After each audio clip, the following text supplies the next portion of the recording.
Doctor Arjun Mishra की सांसें तेज हो गईं। नील नदी के किनारे खड़े होकर वह उस पुराने नक्शे को देख रहा था जिस पर क्लियोपेट्रा ने लिखा था, जहां समय रुक गया है। उसकी उंगलियां कांप रही थीं। आज वह सच्चाई के बेहद करीब था। क्या सच में क्लियोपेट्रा जिंदा थी या यह सब कोई भयानक श्राप था? तभी अचानक पानी में हलचल हुई। डॉक्टर मिश्रा ने नाव पर बैठकर नदी पार की। नक्शे के अनुसार यहाँ एक प्राचीन मंदिर होना चाहिए था जिसके बारे में किसी को नहीं पता। जैसे ही उसने मंदिर का दरवाजा खोला, अंदर से एक मीठी खुशबू आई। ये खुशबू उसने पहले कहीं सूंघी थी। क्लियोपेट्रा की डायरी में मेरे महल में हमेशा यही इत्र जलता था। क्या यह संयोग है? तभी उसकी नजर मंदिर के बीचों बीच रखे एक शीशे के ताबूत पर पड़ बैठी। अंदर कोई था। डॉक्टर मिश्रा धीरे धीरे ताबूत के पास गया। शीशे की सतह पर धूल जमी थी। उसने अपनी जैकेट से उसे साफ किया और फिर उसकी सांसें रुक गईं। ताबूत के अंदर एक सुंदर महिला लेटी हुई थी, क्लियोपेट्रा, लेकिन वह मरी हुई नहीं लग रही थी। उसके होंठों पर हल्की सी मुस्कान थी, जैसे वह सिर्फ सो रही हो। उसकी त्वचा पर एक अजीब सी चमक थी। यह असंभव है, ये सब क्या है? तभी ताबूत के ऊपर खुदे शब्दों ने उसे ठिठका दिया, जो जागेगा वही सच जानेगा। डॉ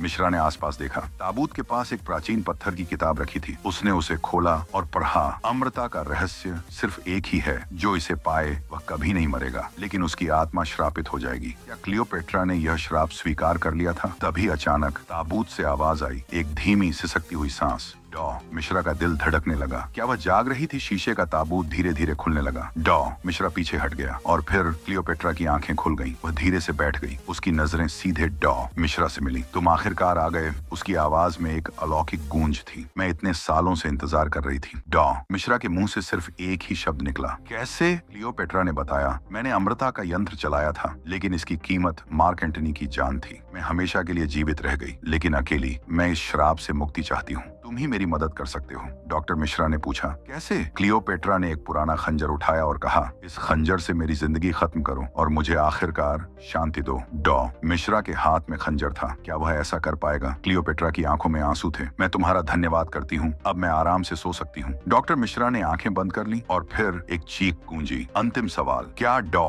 मिश्रा ने क्लियोपेट्रा को मुक्ति दी या फिर वह खुद इस श्राप का हिस्सा बन गया? कमेंट करके बताएं।